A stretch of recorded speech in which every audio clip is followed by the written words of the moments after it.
5 अठे 40 पढ़ाओ। झूठ को रोकने का एक ही उपाय है, 5 अठे 40 पढ़ाओ, बाकी सारी किताब बंद करो।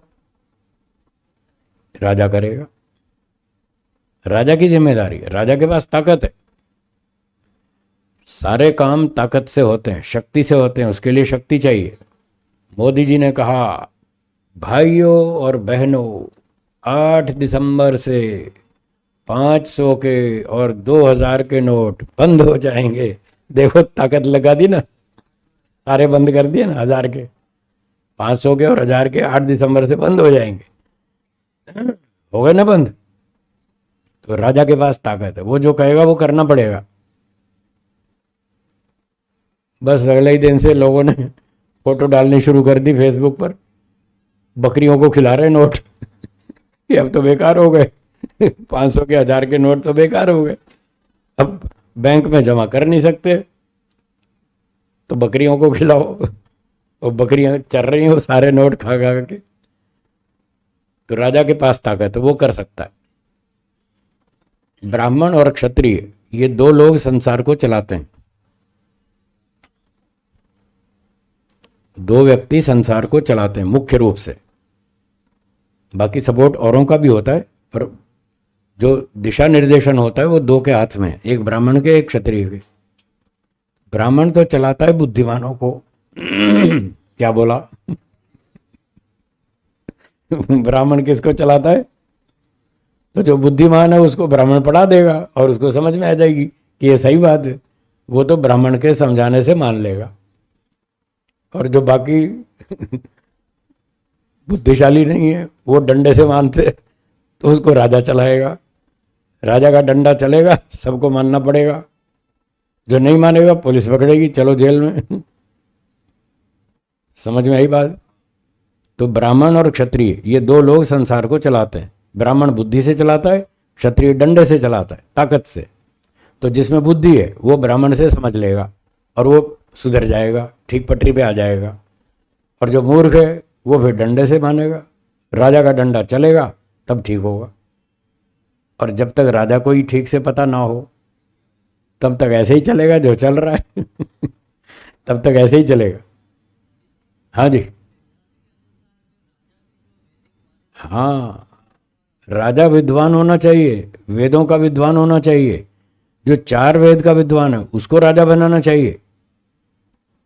सत्यार्थ प्रकाश पढ़ो, 6ठे समोल्लास में लिखा है। जो सेनापति हो उसको 4 वेदों का विद्वान होना चाहिए, वो सेनापति बन सकता है। उसको पूरी नॉलेज है, युद्ध कैसे करना है, चोर को कैसे पकड़ना है, आतंकवादी को कहाँ पकड़ना है, कैसे पकड़ना है, उसको पूरा पता है। ऐसे व्यक्ति, योग्य व्यक्ति को अधिकार देना चाहिए, चाहे राजगद्दी का हो, चाहे सेनापति का हो, चाहे ऐसे ऊंचे ऊंचे पद उन्हीं लोगों को देने चाहिए जिनका नॉलेज कंप्लीट है। भले ही वो राजा हैं, क्षत्रिय हैं, पर 4 वेदों का नॉलेज होना चाहिए, तब उनको यह अधिकार मिलना चाहिए। तब देखो वो सारी किताब बंद करवा देंगे, बस एक ही किताब खुलेगी 5 अट्ठे 40, बाकी सारे बंद। करोड़ों साल तक ये चलता रहा इस धरती पर, करोड़ों वर्षों तक, सृष्टि के आरंभ से लेकर महाभारत काल तक ये 5 अट्ठे 40 ही चलता रहा। एक भी संप्रदाय नहीं था उस समय, दूसरा कोई संप्रदाय नहीं था, केवल वैदिक राजा था, वैदिक शासन था, वेदों का पठन पाठन था, सारी न्याय व्यवस्था, दंड व्यवस्था, व्यापार विद्या सब वेदों के अनुसार चलती थी। बस महाभारत का युद्ध हुआ और सारा काम बिगड़ गया। बड़े बड़े विद्वान खत्म हो गए, बड़े बड़े राजा खत्म हो गए जो वेदों को जानते थे। तो जब सही बात नहीं रही तो फिर गलत चलेगी। फिर वो गलत लोग आ गए, राजगद्दी पे बैठ गए, उनके मन में जो आया सो चला दिया। जो स्वार्थी पंडित थे उन्होंने संप्रदाय खड़े कर दिए, और जो स्वार्थी राजा थे, मूर्ख थे, लोभी लंपट थे, उन्होंने पंडितों से परमिशन ले लेके अपने घोटाले शुरू कर दिए। पंडितों ने कहा, राजाओं ने पंडितों से कहा, भाई हमको इतनी छूट दो, बताओ शास्त्रों में लिखा है, ताकि हम ये सब घोटाला कर लें। तो पंडित स्वार्थी थे, उन्होंने पैसे लेकर के छूट दे दी, बोले ठीक है कर लो।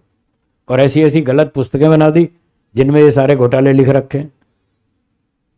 तो जब तक राजा ठीक नहीं होगा तब तक प्रजा ठीक नहीं होगी। यथा राजा तथा प्रजा, ये नियम।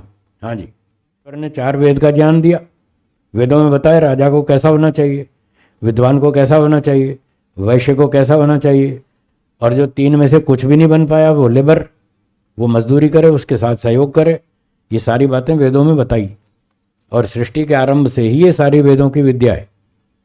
4 ऋषियों को ईश्वर ने दी, उन 4 ऋषियों ने बाकी लोगों को पढ़ाई, जैसे मैं आपको पढ़ा रहा हूँ, ऐसे ऋषियों ने सबको सामने बिठाकर उनको पढ़ाई। फिर वो पढ़ पढ़ के जिसकी जितनी योग्यता बनी उसको वैसी डिग्री दी कि ये ब्राह्मण है, ये क्षत्रिय है, ये वैश्य है, ये शूद्र है, चलो आपकी ये ड्यूटी, आप ये काम करो, आपकी ये ड्यूटी, आप ये काम करो। सबकी ड्यूटियां बांट दी, फिर वो वैसे काम करने लगे। फिर जब अच्छे योग्य समर्थ हो गए, फिर उनकी शादियां कराई। फिर 4 आश्रम बताए, ब्रह्मचर्य आश्रम, गृहस्थाश्रम, वानप्रस्थ, संन्यास। ये सारा सिस्टम सृष्टि के आरंभ से चल रहा है, वेदों में है, ये सारा वेदों में बताया गया, और इसी पर दुनिया चलती रही। सिर्फ 5000 वर्ष से इस धरती पर यह व्यवस्था बिगड़ी है, और ऐसी करोड़ों पृथ्वियां हैं। अभी भी ऐसी पृथ्वियां होंगी जहां वैदिक शासन अभी भी चल रहा है, ऐसी अभी भी बहुत सारी होंगी। ये तो केवल यहां बिगाड़ हुआ, सारी पृथ्वियां थोड़ी बिगड़ी हैं, सब जगह दुर्योधन नहीं आया होगा। अब यूं तो कुछ कुछ तो आते ही रहते हैं, वो तो इस धरती पे भी आते रहे। वहां इससे खराब भी हो सकती हैं, ये तो हमें पता नहीं है। तो जब तक प्रमाण नहीं है तो हम बोल नहीं सकते, संभावना कर सकते हैं इससे अच्छी भी होंगी और इससे खराब भी हो सकती हैं। अब कोई या तो किसी से कहीं कम्युनिकेशन बने हैं, या तो वायरलेस से कम्युनिकेशन बने, तो कुछ पता चले भाई तुम्हारे यहाँ क्या स्थिति है, हमारे यहाँ क्या स्थिति है। कोई कम्युनिकेशन बने, कोई भाषा जानता हो, कोई संदेश समाचार जाए आए, तब तो पता लगे। बाकी रॉकेट से तो जा नहीं सकते, वो तो बहुत दूर है। चल रहा है, प्रयास चल रहा है। और कभी तुक्का लग गया तो हो सकता है संपर्क हो भी जाए, और वो हमारी भाषा समझ जाए, हम उसकी भाषा समझ जाएं, तो सारी बातें क्लियर हो जाएंगी कि वहाँ क्या स्थिति है और यहाँ क्या है। ठीक,